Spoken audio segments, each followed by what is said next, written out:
speak to you after all this time. I think it's probably been years, hey? Yeah, I think maybe yeah, two, one, yeah, 2 years, 2 years. Two Sure, years? two Okay, years. sure. It's I thought it long. was longer, but I'm so glad to see that you're still doing radio because you are just so incredibly talented at it. Anybody who has tried radio knows how difficult it is to be in studio and to just remain as interesting and as captivating as you are. And well done for addressing all these hard topics, especially on your show. I was listening in now before we started, and yeah, Mm. I just love yeah, just what your show's about and how you are just being so brave. So well done to you as well. Thank you so much, Melissa. Definitely, I think brave is what you also do very best for also tackling such topics and really even starting an organization such as the one that you've founded, Project Life Pregnancy Help. Really going into, in a sense, your own testimony and bring it to life, allowing that to carry you through, in a sense, because I believe that it's a way of you saying, not anyone else should go through what I went through. So I'm Mm. excited to really just hear the events in your life that led you to where you are now, the things that did happen. If you could just take us a little bit back, give us a bit of a background of Melissa Hertz and how you got to be the founder of Project Life Pregnancy Help. Well, my story began, I suppose, in childhood, really. Mm, Uh, I think many times everything in our lives actually point us to where we eventually end up, and God mm, uses painful parts and the horrible parts of our story for his mm, glory. And he uses our past and our pain to show us where we must go. mm, And that's certainly the case with my story. As a child growing up, I was very anti-God. I was very angry at God because I was abused and I was sexually abused. And this made me feel really angry at God and very cynical about God. mm, And as a teenager, I was rebelling against God very consciously. I was bullying Christians. I was living a kind of lifestyle where I just wanted to play with fire. I just wanted to rebel against everything and everyone. And then when I was 14, I mean, I thought I could sleep with my boyfriend and not become pregnant. mm, I became pregnant and actually somehow still remained very surprised, which is so foolish. And I was really scared. And so I went and I had an abortion at 14. I was 14 weeks pregnant. And it had a really negative impact on my health, my mental health for many, many years to come. And even to the point that after I got married and I had my firstborn, I tried to commit suicide. And on the night that I tried to commit suicide, I had an encounter with God, and it obviously was life-changing. And not in the sense that the next day I woke up and all my problems were gone, but I woke up the next day and I had hope and I knew that everything was going to be okay. I didn't know how it was going to be okay, but I knew that it was going to be okay. And I knew to say the sinner's prayer. I knew about the Bible. I had a Bible that a friend had given me, and I started reading it that same night. That I let go of the pain and the hurt of the mistakes I had made with the abortion. Um, and it was a slow process of me accepting the healing and the grace and the forgiveness of God. And I believe that some people can receive healing in an instant, but for me, it was a slower process where I walked a road and a journey with God. And a few years later, God put it on my heart to share my testimony about my abortion at my ladies' Bible study. And then after that, He put it on my heart to share it at schools. And then after that, I got involved in music, and I was a Christian musician for quite a few years, which also opened up many doors of opportunity to share on radio, to share at music festivals. So it opened up many doors of opportunity to speak about this topic of abortion and pro-life, and to speak about my testimony, and to just give glory to God, all the glory for what He's done in my life. And then had another baby. And on the night that my baby boy was born, I hemorrhaged and I started to bleed out, and I lost 80% of my blood, and I shouldn't be here. I should have died that night. So I've had very strong life experiences that have brought me to this point, and very strong life experiences with God. And God is incredibly real to me because of the things that I've gone through, as I'm sure He is to many people out there that are listening. But for me, on the night I should have died, I was talking to God and I was saying, I know that this is going to be the night I'm almost going to die, but I know Sure. I'm going to live, and when I live, I'm going to live with such a purpose. Yeah. And so after my little boy was born, um, it was a very traumatic birth. I landed up in ICU for 5 days. I was in hospital for 7 days, and then after that, then a little baby was abandoned near our house, about 2 kilometers from our house. And my baby at the time was probably about 4 months old. And this baby haunted me. This baby, I mean, it didn't actually haunt me. I mean, what I mean is I couldn't stop thinking about this baby that had been abandoned. And it really bugged me. I would lie awake at night with my baby next to me in the bed, think about this baby who died alone. And it really broke my heart. Sure. And I couldn't do nothing about the fact that a baby had died, close to our home. It was unthinkable. And then I found out that actually there are these metal boxes around South Africa called baby savers. Yeah. And I just wanted to know more. I wanted one. I wanted I wanted to stop this. And I started doing some research into why do women abandon their babies. And I just wanted to understand. I just wanted to understand more. How can we stop this? And how can we reach people better? And it was in that season of really asking these questions with hospital outreaches, where we would visit hospitals with little mommy gift packs for mommy babies. And we simply went during visiting hours and we asked moms if we could pray for them. And in asking for that, people would open up to us and say, I'm in such a horrible situation. I'm a single mom. I have nowhere to go after this. Sure. And I mean, honestly, I didn't always know how I was going to deal with these situations, but God brought the right people at the right time, where when there was a tricky case like that, there would be a social worker, or obviously within the hospital, there are also social workers, but maybe they didn't feel comfortable enough to talk to the nurse or whatever, or have an opportunity to speak to the nurse. But it just allowed this open door. Just asking someone for them and pray with them is an incredibly powerful tool to invite them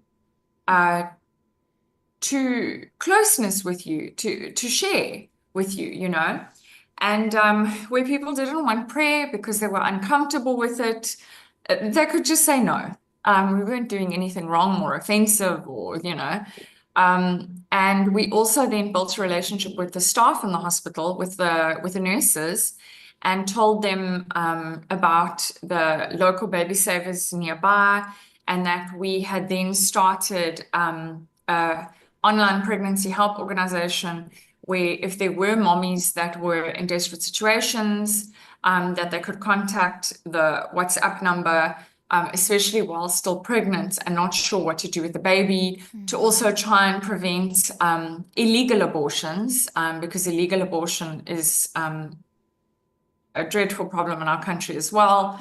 It's very dangerous.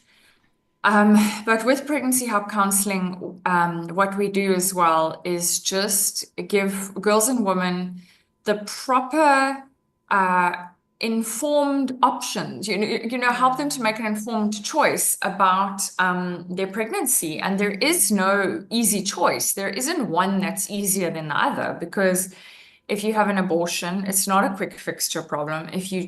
If a woman or girl chooses parenting, it's a lifelong commitment. It's difficult. In the same way that choosing to place the baby for adoption is difficult. It's a difficult and very sacrificial act Yeah. that must be incredibly painful. And it's a very brave and selfless thing to do.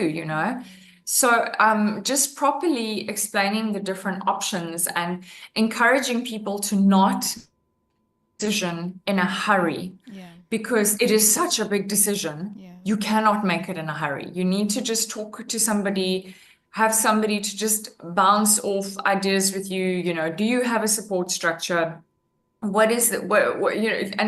And sometimes people are just so incredibly overwhelmed when they first find out that they're pregnant as well, that they just need somebody to talk to, somebody that's not going to judge them. So creating a safe and non-judgmental space is so incredibly important, whether it be online or face to face. So we are part of a network of pregnancy help organizations called Pregnancy Help Network. We are one of over 60 organizations in South Africa. Like I mentioned before, our organization is online, but there are also organizations that are physical organizations where people can go for different services. And each organization generally provides the pregnancy help counseling as well as post-abortion counseling, but some have additional services that they offer, like ultrasound. Some have like prenatal and classes and mom support classes after the baby's born, like a legacy dad program, a program that we have that I'm incredibly passionate about is called Undiluted. And Undiluted is a sexual health and life skills program that we present at local schools in our area. We're working with 4 schools in our area to try and prevent teen pregnancy. And where there are cases of teen pregnancy, they know us. The school knows us. The school counselors know us to make contact so that these girls can receive the counseling that they need. So I just really also very strongly believe that a lack of education and awareness and a lack of having these uncomfortable conversations around sex is what is also very much a cause of the high teen pregnancy rates, and therefore the high abortion rates, and therefore the high baby abandonment rate. So we also have a baby saver located in Mhlali in KZN. And our baby saver is almost 2 years old, and we haven't had a baby yet. But in this time of having the baby saver there, we have had 7 mommies who have made contact asking questions about the baby saver. And because they reached out, we were then able to have conversations with them, find out their situations, and help them where they're at. And point that they didn't need the baby saver anymore. Some of them chose parenting, some of them chose to place their baby for adoption. But at the end of the day, nobody used the baby saver in the end, but the baby saver is there as a last resort. We are not encouraging people to just abandon babies. That's not the purpose of the baby saver at all. The purpose of the baby saver is there as a last resort, as an alternative to unsafe abandonment, and also as a tool to reach people, because of the baby saver being there, because of the pamphlets that we leave at the clinics and the libraries, and because of the fact that we have twice a week something that plays out on radio with a radio show, and just the awareness, people are hearing about it through the school program as well, and making contact. And that is exactly what we want. That is the exact purpose of very slowly but surely as well. I don't think these things happen overnight. Yeah. Anybody out there with a nonprofit or anybody out there that's in ministry knows that it doesn't just it doesn't just happen overnight. And many times it feels like your early seasons and your new seasons and your small beginnings and all that are just lasting forever. But then one day when God opens the door, God opens the door and things just flow so beautifully, you know. So it's been quite a journey, quite a few years of all of this. I mean, my son was a baby and he's 8 now. Wow. Um, yeah, I think the music thing has been a decade now. I don't really sing anymore or play music. I'm not really involved in that anymore just because I think that season's past and I'm very busy with my family. I have three of my children. I really just want to understand a culture, especially within our own country. Yeah. And I want to understand different religions in our own country, and not just in our own country, around the world. I want to understand how people think because I think if we understand how people think and their culture, I think we can just work so much better alongside each other and achieve so much more. And especially with regards to the gospel, I think we can be so much more effective in the work that we do. And no, I'm not saying everybody needs to go and study anthropology and psychology and whatever, but I'm saying for me, myself, this was something that God put on my heart. I did study psychology many years ago as well. So thankfully, I got some of those credits, so I don't have to start from scratch. Yeah, so that's why I don't do the music anymore, but very much Yeah.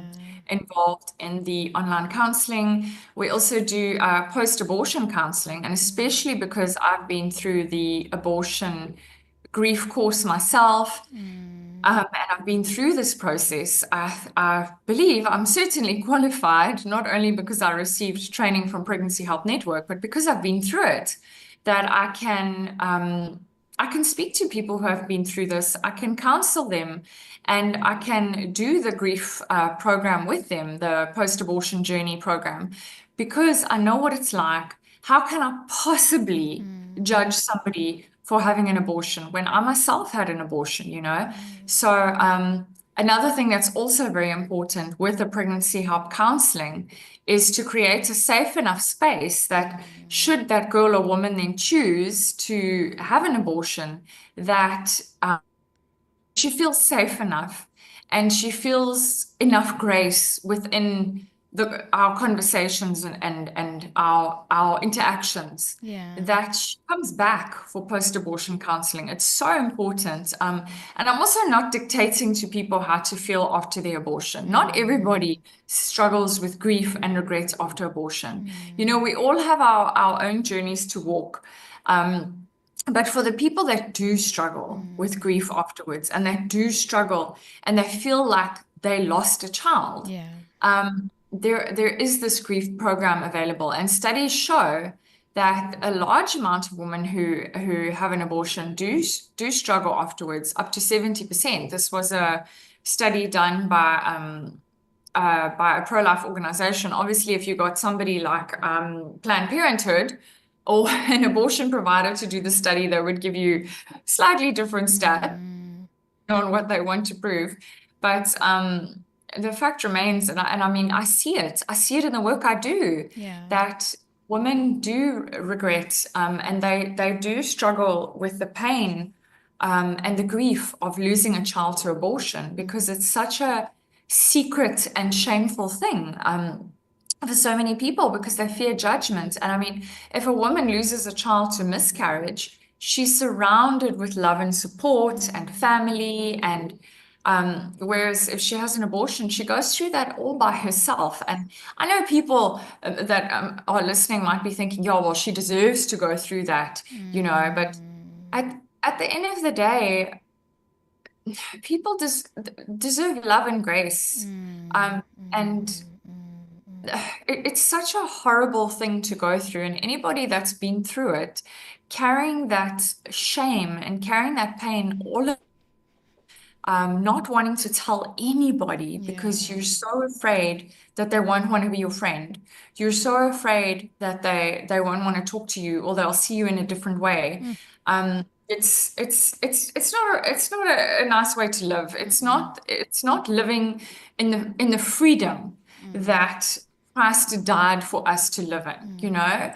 If we're really going to be free and living our best lives to our fullest potential according to what God has called us to do, we need to not have these kinds of things over us, you know? So for anybody that's listening, that's been through something like this, that is struggling with these feelings, or maybe has struggled with these feelings and then they just kind of brushed them aside for a few years, if you feel like it starts to surface again, there are these organizations that can help. And you can visit the Pregnancy Help Network website, and the organizations are listed by province. So they're easy.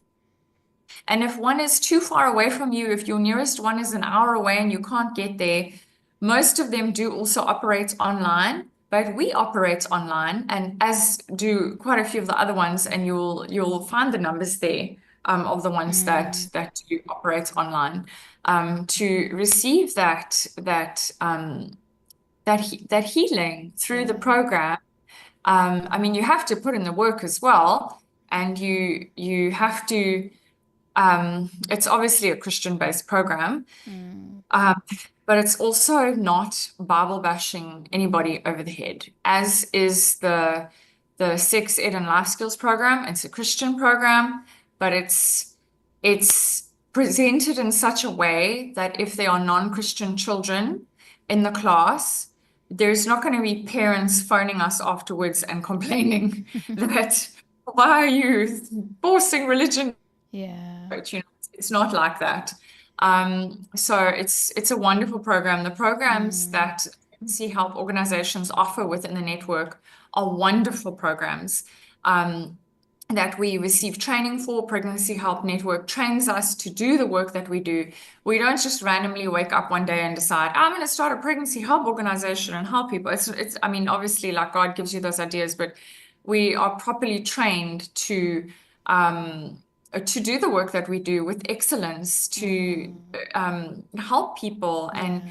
meet them where they're at with as much grace and as much love as we're able to give. Mm. I love that you just speak about the fact that you deal with people with grace and love, and that is how we should be like as the body of Christ, as children of God. And I'd really like you now, just with these couple of minutes that we left, just to remind the body of Christ, remind children of God that we also have a responsibility when it comes to such things like pro-life. We can't just turn our heads and say, oh, well, you know what, I'm not affected, so I'm going to switch off the radio now, as Melissa and TC have this conversation. This is what I believe and this is what I believe. So I would really love for you to really just maybe explain from how you believe where we should be as churches, as children of God, the body of Christ. What is our stature? What should we be doing when it comes to such topics, and the responsibility that we have to protect and to cherish human life? I absolutely love that question. That is such a good, and it's something I think about a lot.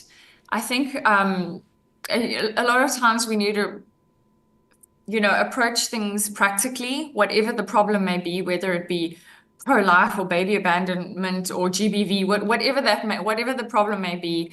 I think we need to approach it practically. I think the Bible also, in many ways, gives us the most wonderful practical advice, especially in the book of Proverbs. So, yeah, I think practically ways to approach it is to have the hard conversations, to not shy away from these conversations. I think especially for parents, to talk to your kids about sex. I mean, obviously you want it to be age appropriate. You don't want to do it too young, and steal your child's innocence too young. But you also don't want to leave it too late. And I'm sorry to say, some people are not going to like what I say, but 14, 15, 16 is too late. I promise you, your kids, by the time they are those ages, they know all about sex and they're learning the wrong stuff online. If they have a cell phone, if they have access to a cell phone, they're learning the stuff. And it could be on a really innocent app like YouTube or TikTok or Instagram where they just find the wrong thing to watch, you know? So if they have a cell phone, I mean, if you don't have any cell phones in the house or any TVs, then I suppose you have less to worry about. But we're not living in those times anymore. Practically speaking to your children is incredibly important. If you don't know how to do that, there are an abundance of resources that you can find through Focus on the Family. Go and speak to your youth pastor and ask for practical tips on that, how to approach this. There are so many wonderful resources out there, Christian podcasts, like Revive Our Hearts, with Nancy DeMoss Wolgemuth, that would give practical tips on the right time. And Dana Gresh, who writes books about these kinds of things as well, you know, if you're looking for resources, and you just don't know how to actually do it.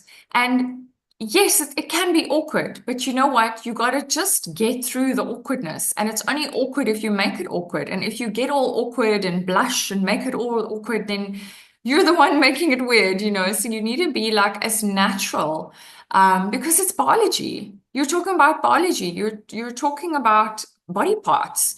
And if you can tell yourself that, then teaching your kids will be a lot easier with regards to talking about sex. Also, for churches to be addressing this topic, way for churches to address this topic would be to do things like invite your local pregnancy help organization to come and do a talk about the work that they do. Or if somebody in your church, one of your members, has adopted a child or is involved in this kind of work, invite them to have a few moments one Sunday or one Friday night at youth or whatever the context, to share a little bit about how God called them to do that. Because in doing that, you really just ignite other people's hearts to do this kind of work as well. And I think sharing stories and being authentic and real as well when you're going through difficult things, because I mean, everything's difficult, no matter what you choose in life, it's difficult. But being authentic and real, but also just sharing, like, especially where there are stories, beautiful of adoption, of foster care, and so on. It's so important to share these stories, for people to hear and just be encouraged, you know. I think as well within the context of church, when there is a pregnant girl, knowing how to approach her and how to love her and not make her feel like a disgusting whatever, you know, because she's made the mistake now. And just showing love and grace and compassion and not rejecting. Because, yeah, please show me somebody who hasn't messed up and made mistakes. You know, we need to show love and we need to show grace. I encourage youth pastors to speak about these things. If you're more interested in the undiluted program, which I presented as well at youth groups, at church youth groups, it can absolutely be used not only for school context, but for church context as well. And it's a 9-week program. It doesn't mean you have to do all 9 weeks. It means you can take some of the content. When I get invited to a church youth group, but they only invite me for one Friday night, what I do is I do lesson 1, and lesson 1 is about fetal development. So what I do is I give each child a little card that has a different development of the baby. So like the fingerprints develop, the eyes develop, the lungs form, the baby can see, so on. And then I have a big poster with week 1 to 40, and I ask the kids to go and put where they think that thing develops into that week. So when do you think the eyes develop? And you'll see that majority of the kids put in the last weeks of pregnancy. They think the baby is only fully formed when it's like 38, 39, 40 weeks, ready to be born. They think only then do the fingerprints form and the eyes form and all that. And then you show them, you take all of these things and you correct it, and you show them that by 12 weeks, Sure. 12 weeks, the baby can fit inside the palm of my hand at 12 weeks. Sure. You show them that at 12 weeks, that the baby is already formed. Okay. It has everything that we have, except for the fact that we have a lot more neurons in our brain and our level of development is further.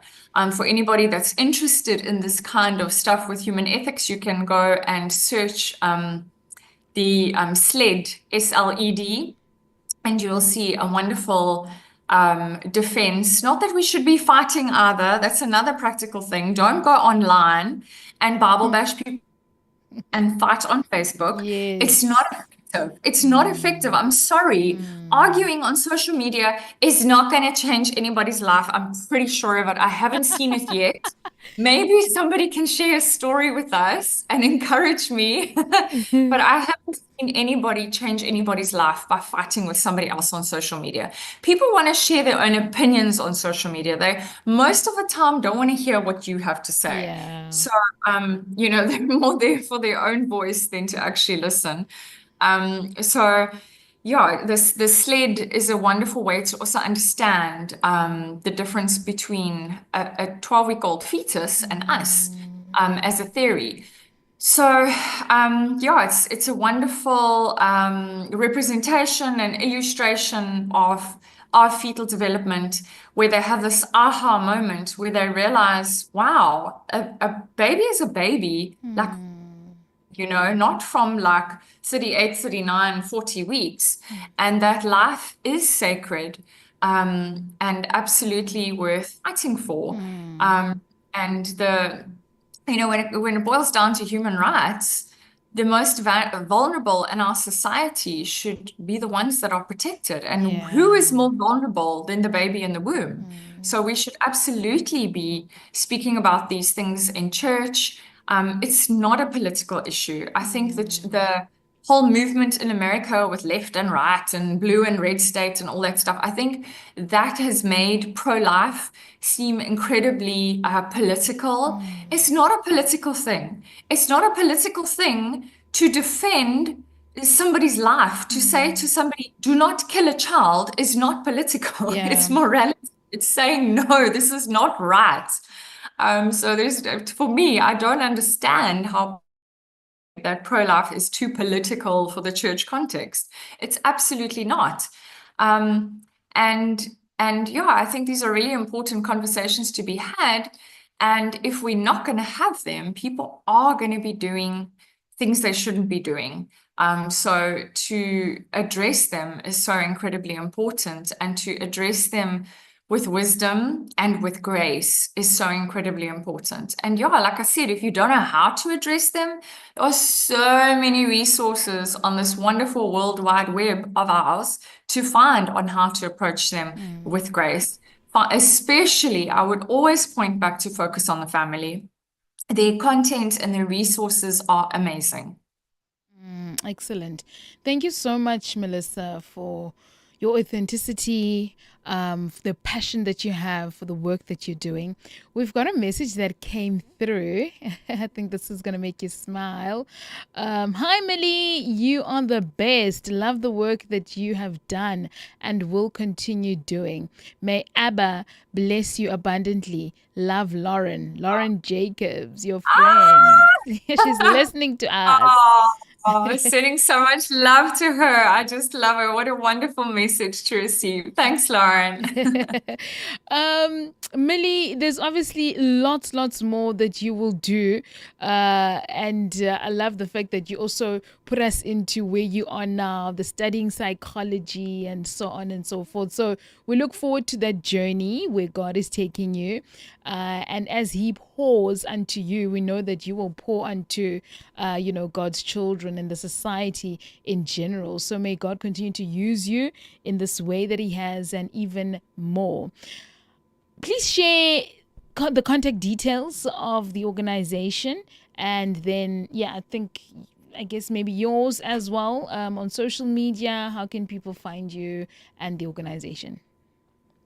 Perfect. So we are part of Pregnancy Health Network, and for the organizations listed by province, you can find that on pregnancyhealthnetwork.org.za.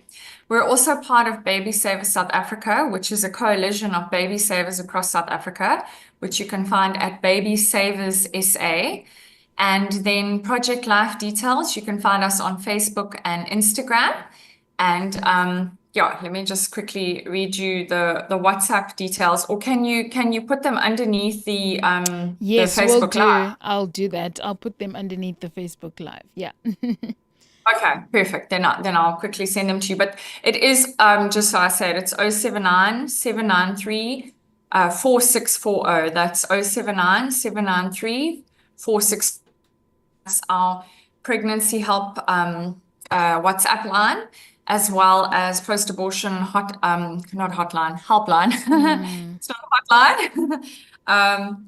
But people can also contact us on Facebook and Instagram as well. Or like I said, if they're looking for something in the area, they can go to the Pregnancy Help Network website. Excellent. Melissa, thank you so much. We appreciate you. We love you. And may God continue to use you in this way, and may He make His face shine towards you. And may you constantly just walk in His wisdom, walk in His love and grace that you believe in, and continue to be brave in the work that you're doing. God bless you. And thank you so God much. bless you and thank you. All of those wonderful things for you as well, TC. Thank you. Thank you. Blessings to you. Bye bye.